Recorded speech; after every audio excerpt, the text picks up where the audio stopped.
Good afternoon. Welcome to the National Press Club. My name is Sonia Hilgren. I am president of the Press Club and editor of Farm Journal.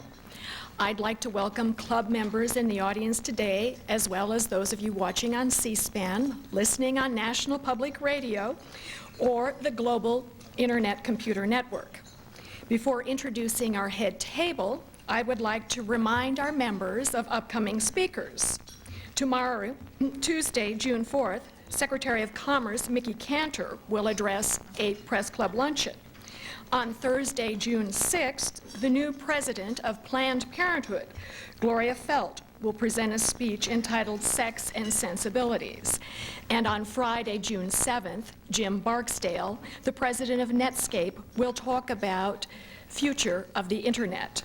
Transcripts and audio tapes of Press Club luncheons are available by calling 1-800-NPC-2334. If you have any questions for our speaker, please write them on the cards provided at your table and pass them up to me. I will ask as many as time permits. I'd now like to introduce our head table guests and ask them to stand briefly when their names are called. From your right, Frank James, Chicago Tribune. Adrienne Flynn, Arizona Republic. Dick Ryan, Detroit News. Martin J. Allen Jr., chairman of the Gerald R. Ford Foundation. Hugh Sidey, Time Magazine. Mrs. Betty Ford. Peggy Robertson, freelance journalist and chairman of the National Press Club Speakers Committee. John Farrell, Boston Globe, and winner of the Ford Foundation Award for reporting on the presidency. Mark Johnson, Media General News Service and member of the Press Club Speakers Committee who arranged today's luncheon. James Kitfield, National Journal, and winner of the Ford Foundation Award for reporting on national defense. Virginia Coyne, Knight Ridder Tribune News in Motion, and Vera Glasser, freelance journalist.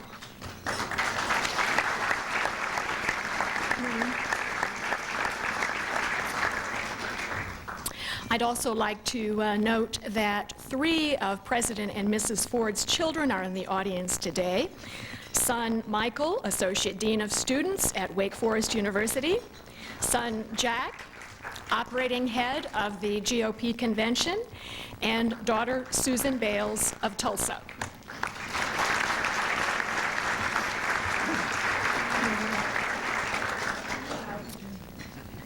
Nine years ago, President Gerald Ford made an unusual request for a retired commander-in-chief. He asked if he could present 2 journalism awards sponsored by his foundation at a National Press Club luncheon. It would be odd enough if a national political figure, comfortably retired from the bruising battles of Washington, wanted to reward the press corps. After all, we are the watchdogs, but sometimes also the tormentors or the vultures. But this was a former president who day in and day out had endured the hounding of the cameras, microphones, and shouted questions. He had suffered more than his share of rough treatment to Saturday Night Live. No, he had not dialed the wrong number. The President felt very strongly that solid judicious reporting on the crucial subjects of the presidency and national defense should be recognized. While some retired commanders-in-chief shy away from the news media, President Ford has commended some of the Fourth Estate's good work. Over the past 9 years, the Gerald R. Ford Foundation has awarded the Ford Journalism Prizes to reporters from such respected publications as the Los Angeles Times, the National Journal, U.S. News and World Report, and the Wall Street Journal. We are pleased that for another year, the National Press Club can continue its relationship with this distinguished former world leader. We are honored today, once again, to welcome the former University of Michigan football player, former congressman from Michigan, former House Minority Leader, former Vice President, former President, and current golfer, President Gerald R. Ford. Thank you, Sonia. Thank you very much. Thank you. Thank you. Won't you all sit down, please? Thank you very, very much. Thank you. Thank you, Sonia, for that much too kind and far too generous introduction. Anytime someone talks about my alleged athletic prowess, the stories get better and better because there are fewer and fewer people around who know the truth. But speaking of golf, my game needs more attention. But I do play occasionally with my golfing buddy Bob Hope, and I resent Bob going around the country commercializing on my golfing inadequacies. For example, he says I've made golf a combat sport. He says I'm the only person that can play 4 golf courses simultaneously. He calls me the hitman for the PGA. And he says I played so badly the other day I lost 2 balls in the ball washers. But then his conscience bothers me because, you know, he's a long time and very dear friend, and he usually ends up with this comment that I played better the other day. I had an eagle, a birdie, an elk, a moose, and a mesa. But I'm here for a more serious purpose, and I'm highly honored and very, very pleased to present the 1996 Gerald R. Ford prizes for distinguished reporting in the first instance on the presidency by John Farrell of the Boston Globe. And take all of us behind the scenes of the Clinton White House, John has reminded us that presidents are far more complex than their labels. And looking beyond mere process, he has never let us forget the human dimensions of the presidency. In 4 national campaigns and countless controversies and investigation, John has been tough, fair, and very thoughtful. And I'm delighted, John, on this occasion to present to you this distinguished award from the Gerald R. Ford Foundation. John Farrell. Thank you, sir. Now that's more important.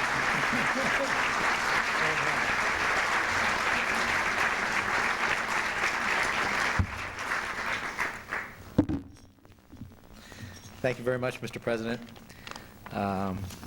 Ladies and gentlemen, I want to offer a few words of thanks here.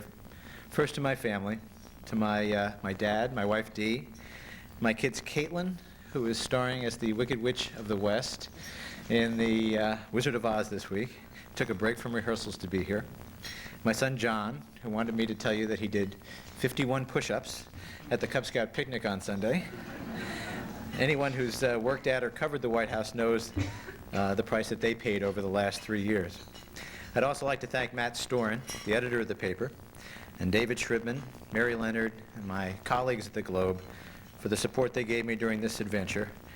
I can report to some of you veteran journalists here that while the Globe is a more corporate place than in days of yore, it's not too corporate to give one of the best jobs in journalism to somebody who wears cowboy boots and Hawaiian shirts to the office from time to time.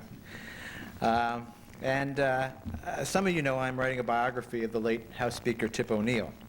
And so this prize money will be reinvested in the research and the writing of that book. And I'd like to thank the judges and tell them I'll put it to good use. And the President has asked me to tell a little story about Tip. I'm far enough along in my work to having covered a new one. It goes back to when Tip was Speaker and decided he was going to go to Ireland on St. Patrick's Day and accept the high honor of being declared a free man of Cork, which was the city from which his grandfather left for America. Now, needless to say, a week-long government-paid visit to Ireland with Tip O'Neill on St. Patrick's Day was a hot ticket on Capitol Hill, and the Speaker decided to limit his party to 12 congressmen, 8 Democrats and 4 Republicans, which is probably about the ratio they used to give you on the Ways and Means Committee. But you had to be Irish American, and so he would go around the floor and he'd sort of issue this invitation. And among Tip's closest friend in Congress and the President's was Silvio Conte, a wonderful man, a best buddy, a man of passions, but regrettably not Irish. And it wasn't too long before former Congressman Lud Ashley, who was a mutual friend of Silvio and Tip's, got a phone call from a furious Silvio. "Do you know Tip O'Neill is going to Ireland?" Conti said. "So," said Ashley. "And he's bringing 12 members of Congress?" "So," said Ashley. "On St. Patrick's Day." "So," said Ashley. "And I'm not invited," said Conti. "So," said Ashley. "Stop saying so," said Conti. "Why can't I go?" "Well, you better ask Tip," said Ashley. So Silvio cornered O'Neill on the House floor. He said, "I hear you're going to Ireland." Tip said, "That's right." He said, "On St. Patrick's Day." He said, "That's right." "And you're taking 12 members." He said, "That's right." "So why wasn't I invited, you bum?" "Because you're not Irish," Tip growled. So leaving the sulking Conti at home, Tip and his colleagues worked and reveled their way through Ireland. And in fact, it's said that Tip gave the most beautiful speech he ever made in Cork that night. And capping it all was a reception in Dublin with Irish whiskey and the finest Cuban cigars, because Tip was not known to respect the U.S. trade embargo to Cuba. Midway through the party, O'Neill approached Paul Quinn, who was a lawyer friend of his, with a worried look on his face. He said, "Paul, Jack Murtha is Irish."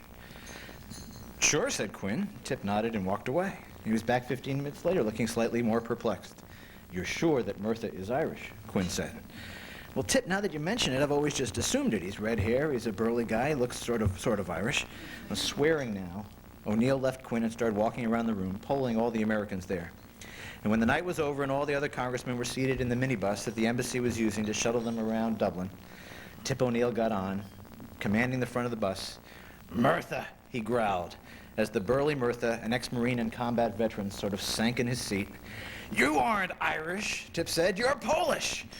And with a great groan worthy of Tip O'Neill, he looked up at the Dublin night and said, "What am I going to tell Silvio Conti?" God rest them both. Thank you all very much. Congratulations.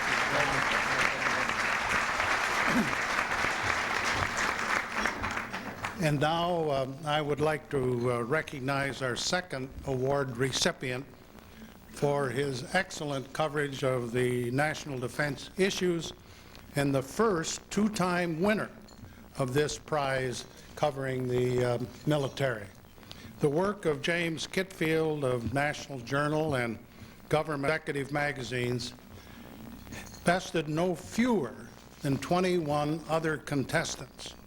The judges were especially impressed with Jim's series of crisis of conscience dealing with military ethics and integrity. The same held true for Jim's articles addressing the themes of minority representation in America's armed forces, the human aspect of military downsizing, and the continuing threat by international and domestic terrorism. Jim, in presenting you for the second time with this award, I'm not only making history, we're making it between the two of us. So with congratulations, it's a great honor to give to you again this award.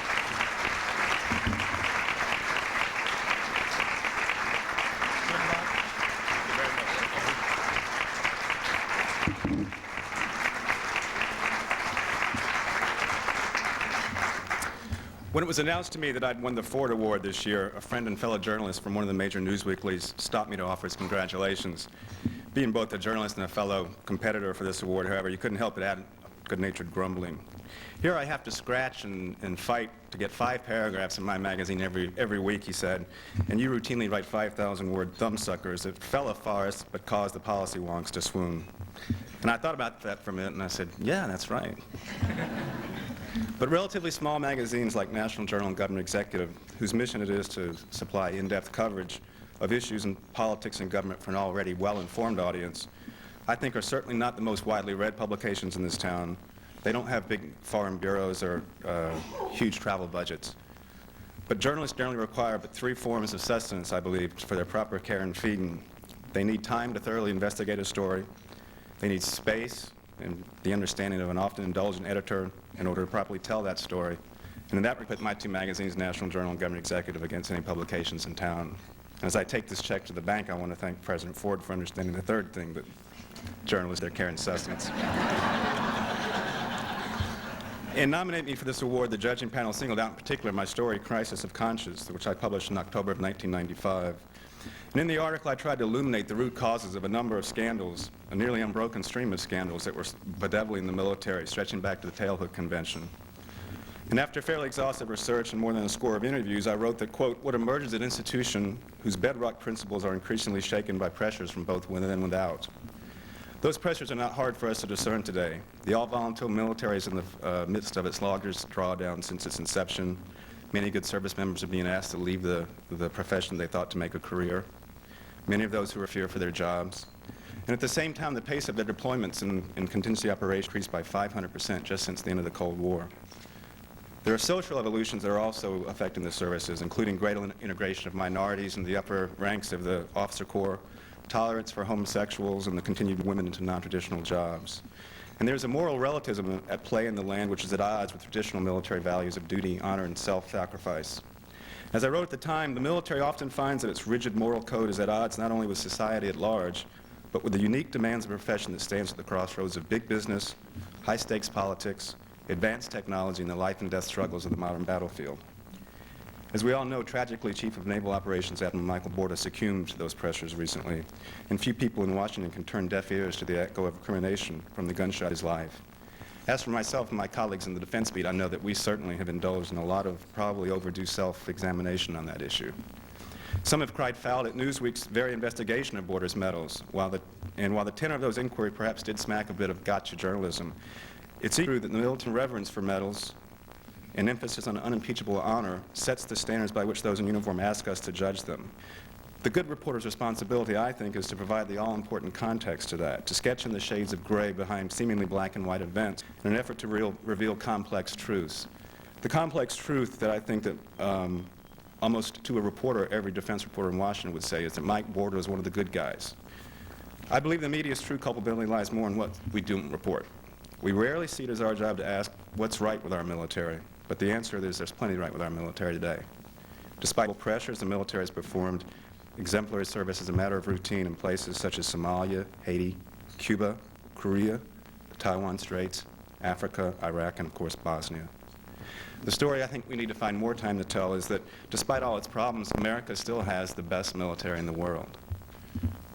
Leaders like Admiral Borda encourage us to take that and expect as much, but his death should remind us all that that's no excuse for taking the military for granted. Finally, I'd just like to say that the first time I was here and stood up here, my mom was in the audience, and I think it was the proudest day of her life. She's since passed away, but I feel her presence, and I know they're looking down, and I got the other book in, Mom.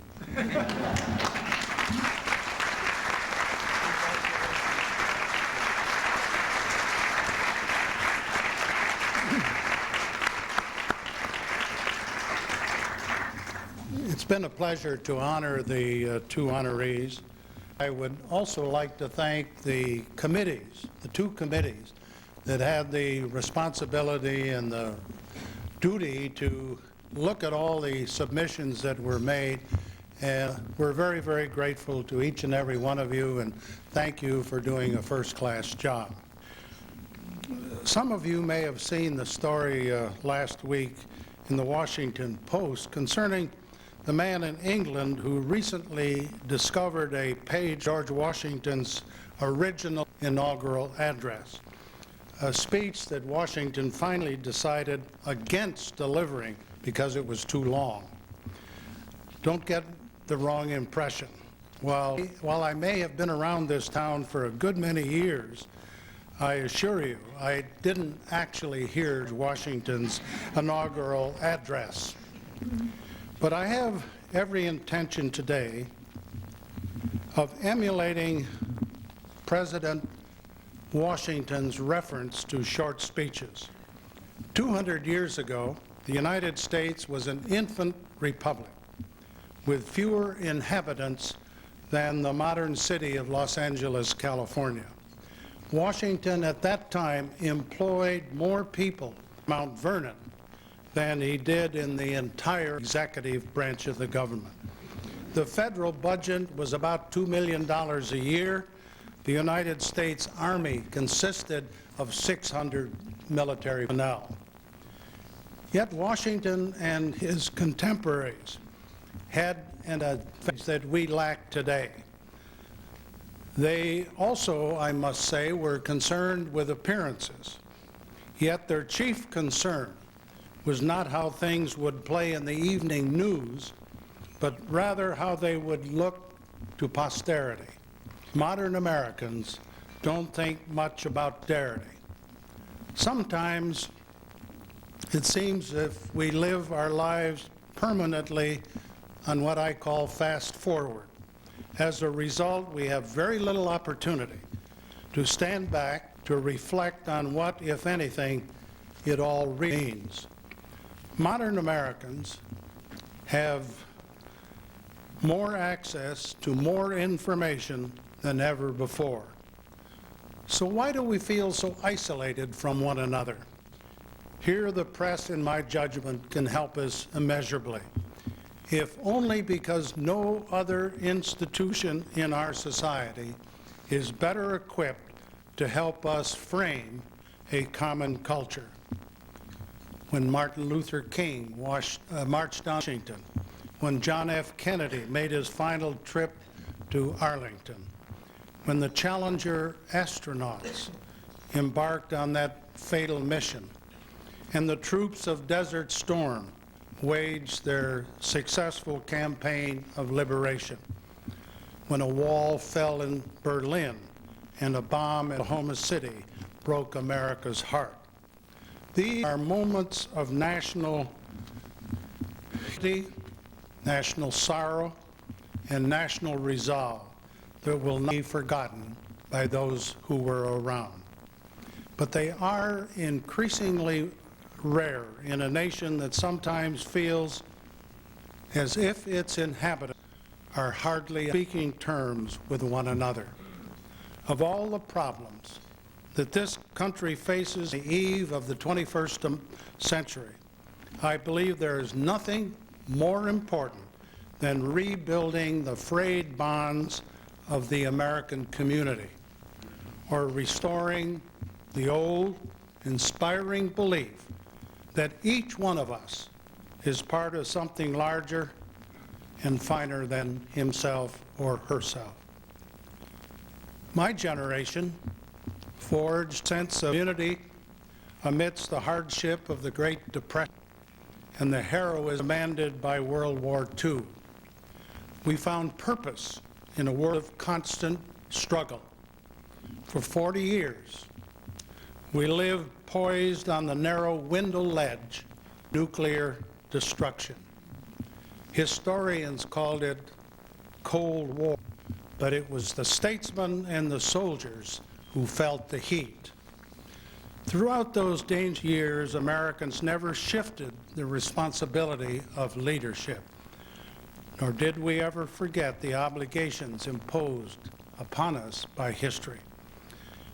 Because we proved, in my judgment, worthy of that history, we proved victorious in what President John F. Kennedy said, and I quote, "Our long twilight struggle against those who would put the soul in bondage."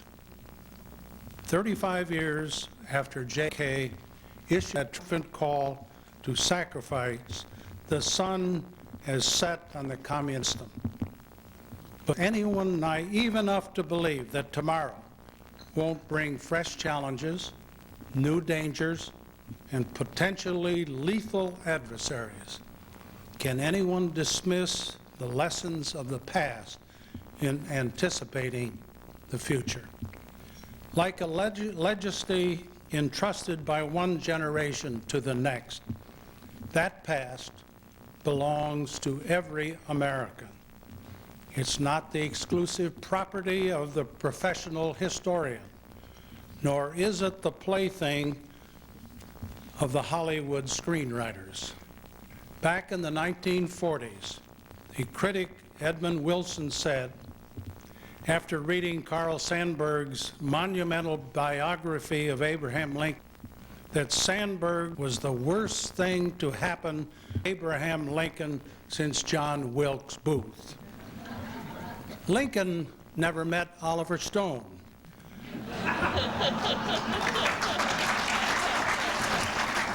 I often think that the current movie rating system is inadequate to history, Hollywood style, along with GR and maybe X, and maybe we need a new category with the latter P for paranoid. Sadly, when it comes to cellular history, facts are often rated irrelevant, especially if they get in the way of conspiracies. Films like JFK and Nixon, we are told, should be seen as exercises of the imagination, wherein dramatic license outweighs literal accuracy. I say baloney. For in today's America, when so much of our public life is already confused with performance art, it's more important than ever that we not lose sight of reality. It's more important, and I re-emphasize it. Last week, we're all very moved, I was especially, to see a newly released film of President and Mrs. Kennedy in Dallas on that terrible day in November of 1960. It was far touching, as well as more authentic and more recent commercial films about that tragic day. As the last surviving member of the Warren Commission, I feel an obligation to set the record straight. The history I took part in wasn't scripted by a screenwriter. It was very real. The people that I served with, including Chief Justice Warren, not interested in suppressing the truth, but in uncovering it. Someone whose life has spanned most of this turbulent century, I also feel an obligation to young Americans, many of whom know nothing of recent events except what they see on a movie screen. According to one recent survey, a majority of American students cannot explain the Monroe Doctrine or the Marshall Plan, nor can they interpret the heroic actions behind the Civil Rights Movement or the Western expansion. Don't get me wrong.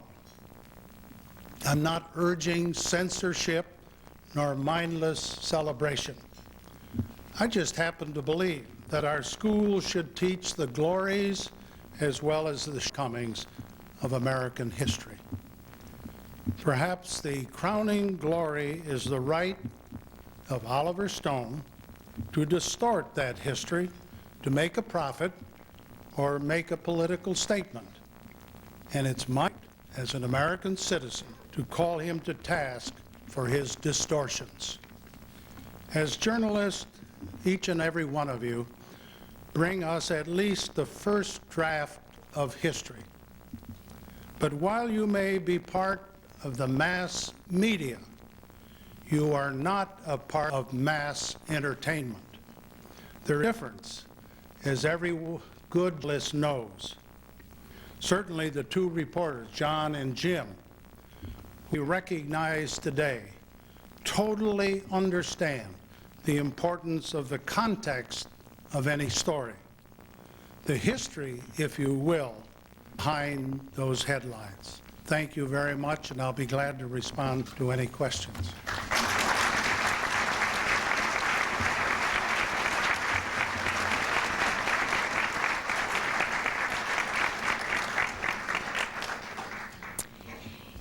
Is the journalistic product on TV, radio, in newspapers and magazines better or worse than when you were in Congress and those? I'm not totally objective. Back when I was in the Congress and the White House, I had some reservations. But I find my point of view today is a little different. Even though I had reservations about the press, whether it was electronic or the writing press, when I was in the political arena, I always felt they had an obligation and a duty to call it as they saw it.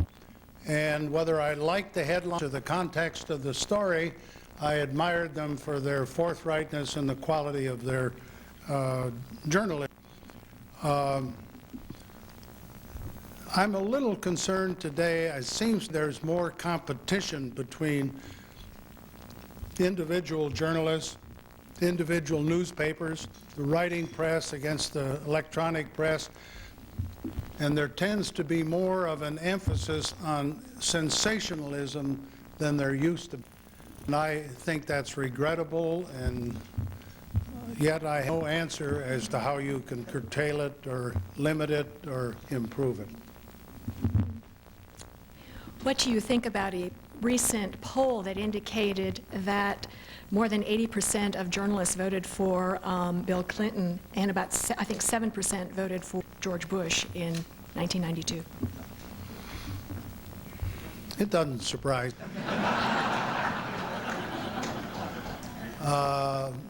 I saw a figure the other day, must have been some different article, then Jimmy Carter and I had our contest, only 67% of the news people voted Jimmy Carter, so I did a little better than George did.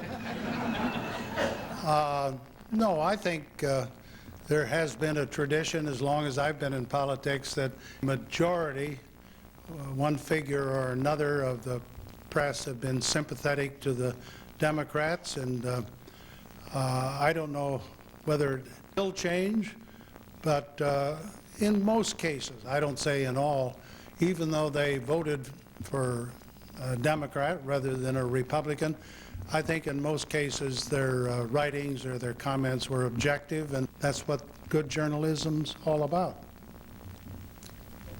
What is the effect of highly partisan talk radio on presidential contests? Is this journal, in your opinion?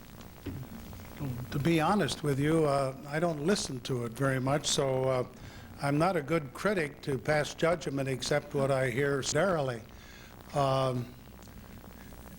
It can hardly, from what I hear, be called serious, responsible journalism as I understand it. Now, since I don't listen to it, my judgment is prejudiced, but I say hope that that kind of journalism doesn't dominate the political arena. I'm not sure it's the way to discuss differences philosophically or on one issue or another. Who among the presidents you have known received the rough, possibly the most unfair treatment from the press? Well, I go a long way, so I would have to say in answer to that question that Nixon got more than his share. Lyndon Johnson got a lot of criticism. At one point, Harry Truman got a lot of criticism. Of course, I guess it's typical of history. As the career of a president passes from the press to the historians, the performance of the record of that president gets better and better. And certainly that's true in the case of Truman.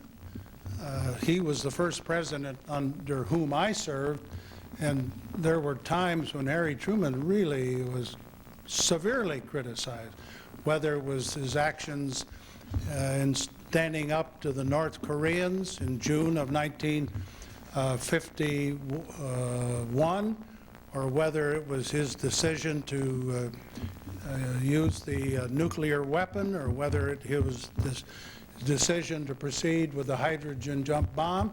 Harry Truman got a lot of criticism, and his standing up for his daughter's musical career, he caught a few comments on that weren't very complimentary. But as history, or as time says, Harry Truman looks better and better, and I became very fond of him, and I admired him greatly despite the criticism that he had while I was a freshman and sophomore in the Congress. Secretary of State Warren Christopher has indicated we'll step up the activity by U.S. troops in Bosnia. Is this necessary to capture outlaw Bosnian Serb leaders, or is it a dangerous escalation of U.S. presence? That's a very delicate situation in what was Yugoslavia a few years ago. I had reservations about the agreement, but I've been encouraged by the progress they've been making.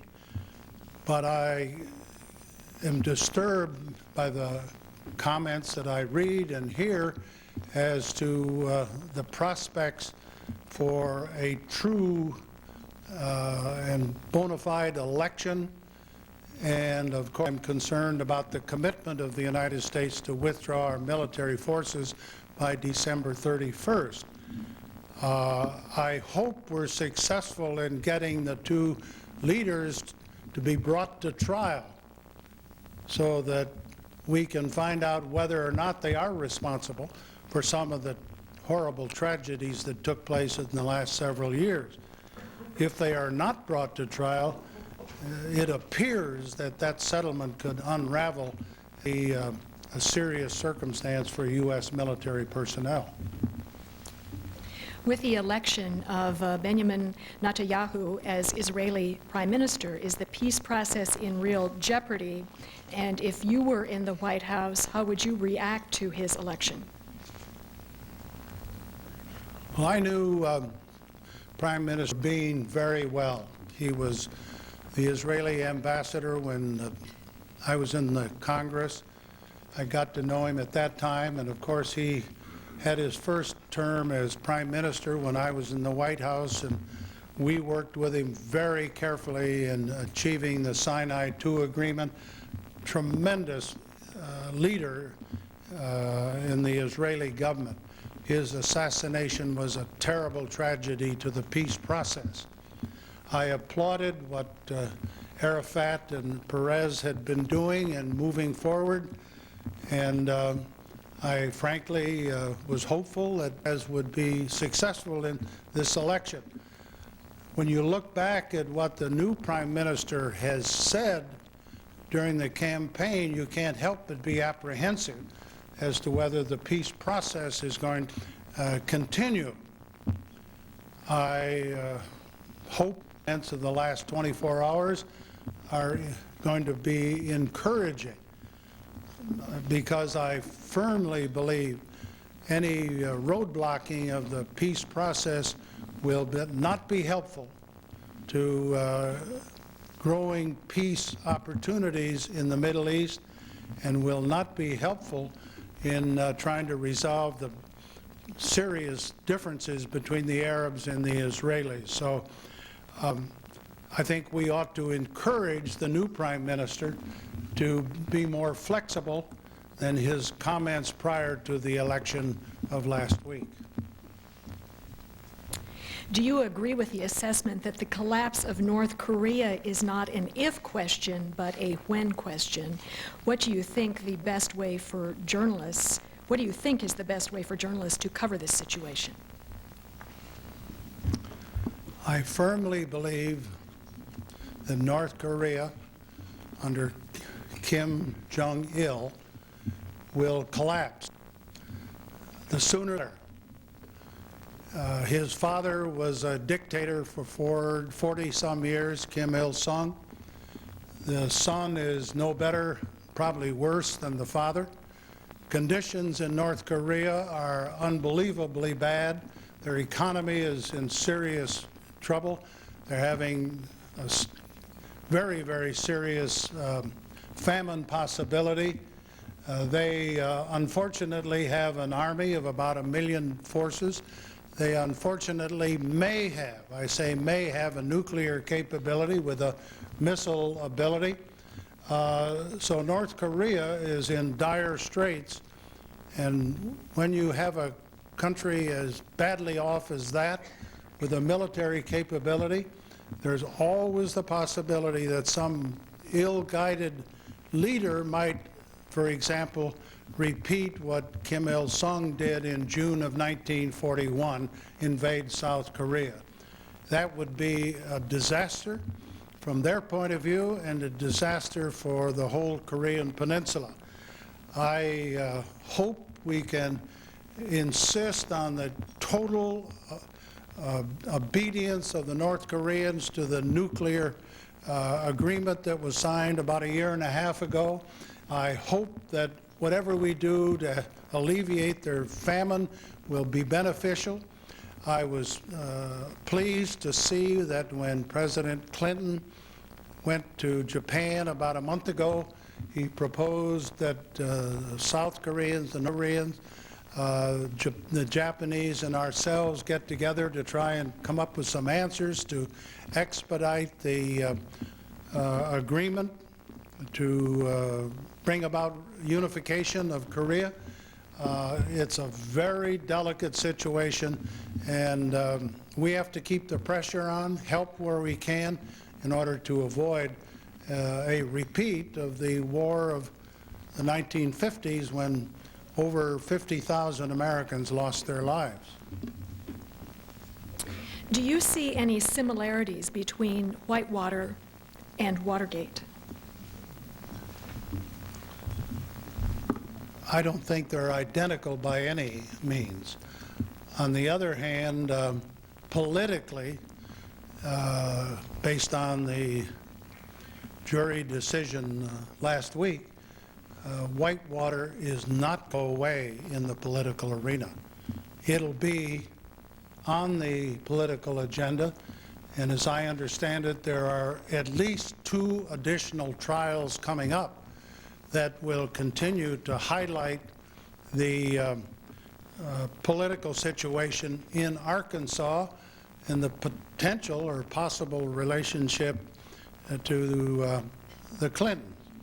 We'll have to wait and see what those 2 trials bring out, but there's no question in my mind that that jury decision of a week or so ago will be a political issue in the forthcoming presidential election.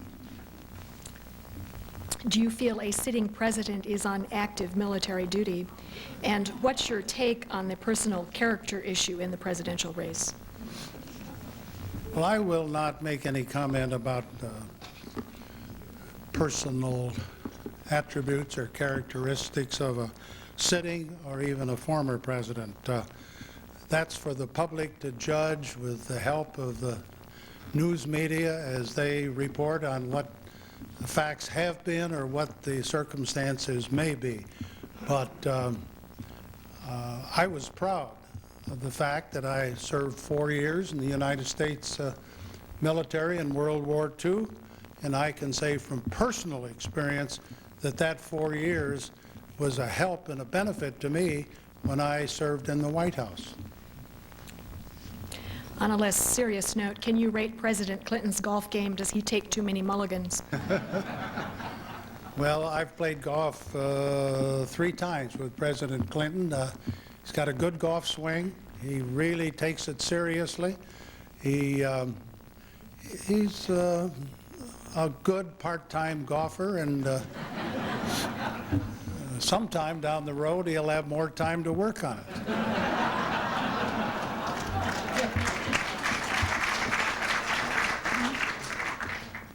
In 1976, your running mate earned the reputation of being a hatchet man. Now Bob Dole is the presidential nominee. Is he doing any better? Well, I've never regretted having Bob Dole as my running mate in 1976. I believe he was very helpful in making it possible for the Ford Dole ticket to carry every state west of the Mississippi except Minnesota and Texas. Bob Dole was a very beneficial running mate in 1976. Bob has, I think, since he made the decision to leave the Senate in the next week or so, has made the right decision, and I think you'll find him doing an excellent job in the campaign between now and November. And I think he's, despite the polls today, I think Bob Dole's got an opportunity to win the election in November. Now, this is the most frequently asked question today here. What advice would you give Senator Dole on picking a vice presidential nominee? Who would be on your list of choices? Well, my first two choices have indicated they won't do it. So I think Colin Powell would have been an excellent vice presidential running mate. I think Governor Whitman of New Jersey would have also been an excellent choice, and I understand she has indicated she's not interested.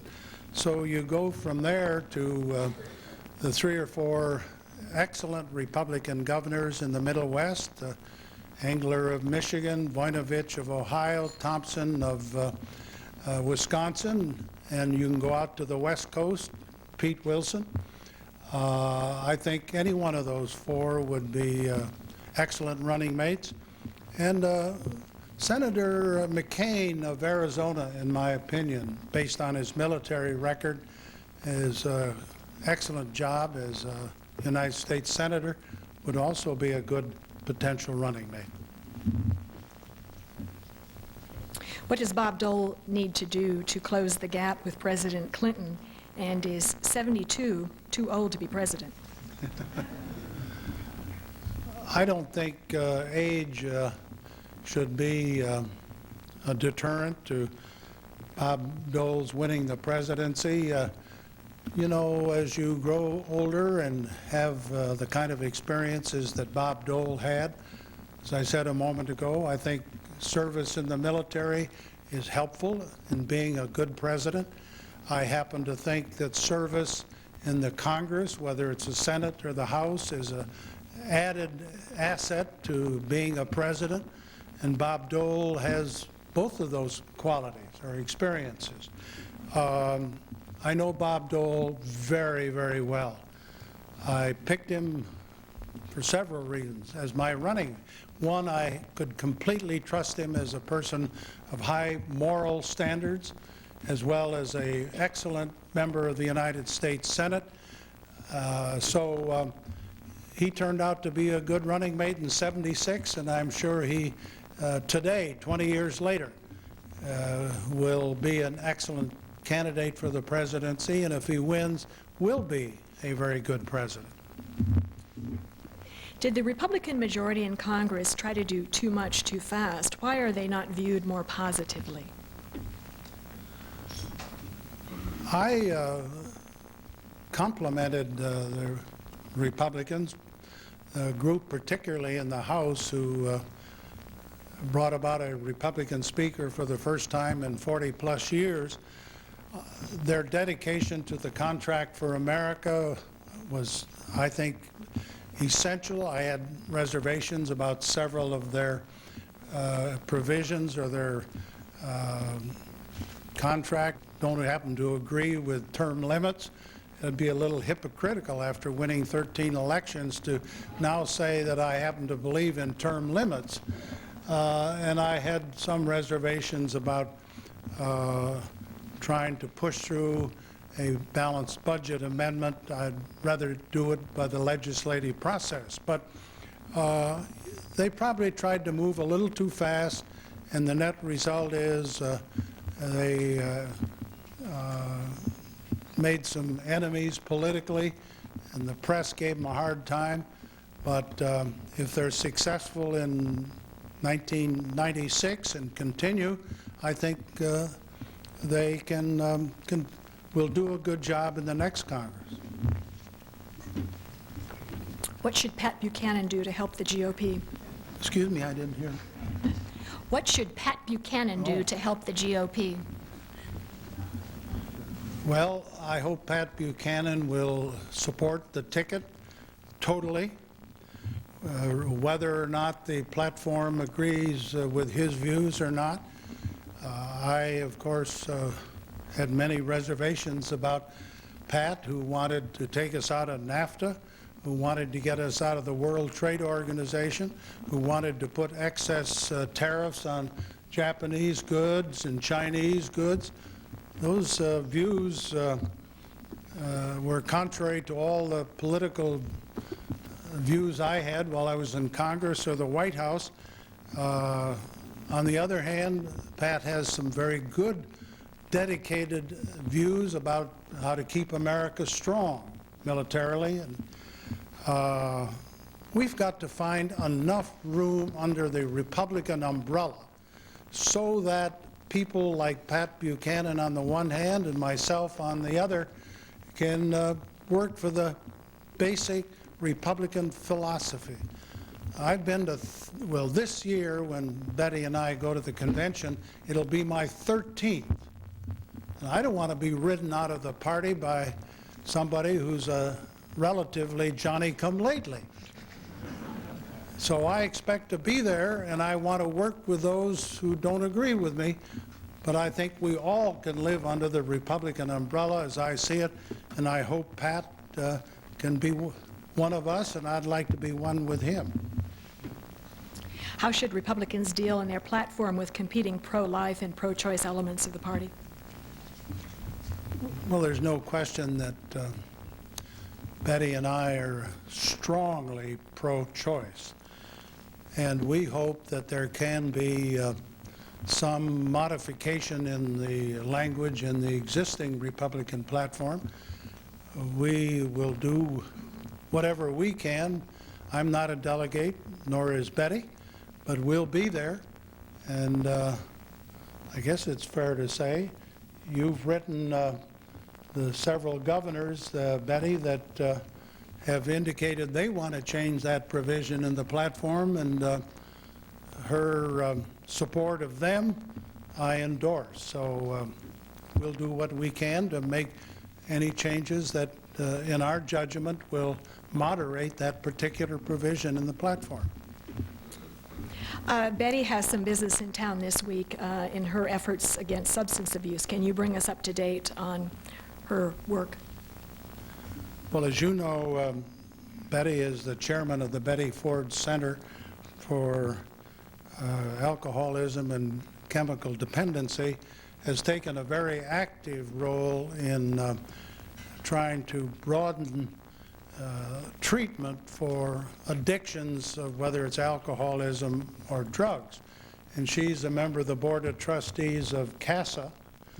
Joe Califano is the chairman of that group, and you're having a meeting here this week, and she and Nancy Reagan were going to participate, but unfortunately Nancy has come down or has been affected by viral pneumonia and couldn't come to Washington.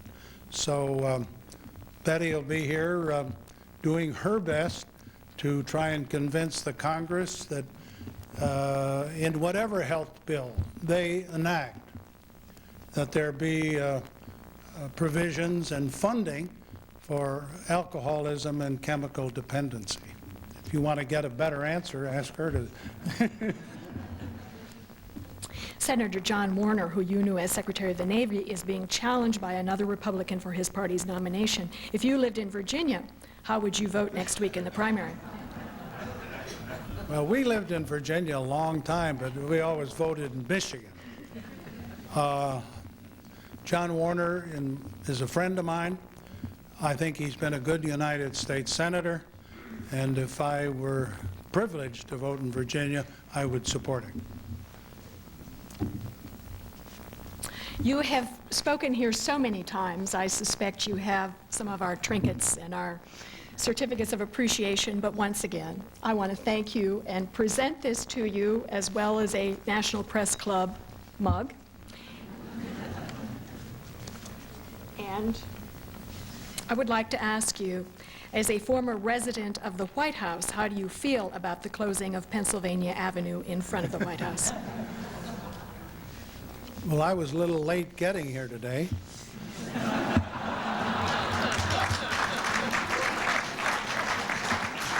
Because we got mixed up by that construction out in front.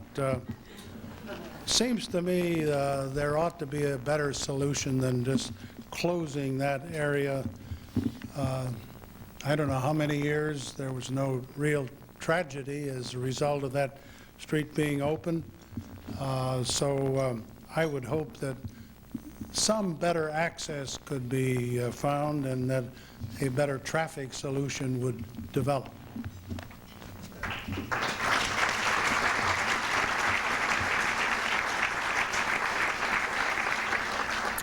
Thank you very much. I'd like to thank President and Mrs. Ford and their children and the Gerald R. Ford Foundation. And I'd like to thank our staff members, Melissa Bender and Chad Taylor and Melanie Abdu-Dumont and Howard Rothman for organizing today's luncheon, and thank all of you for coming. Good day. Thank you, Sonia. Well, I hope my remarks were long enough, but I wanted to get that message across. Oh, no, it was fine, because this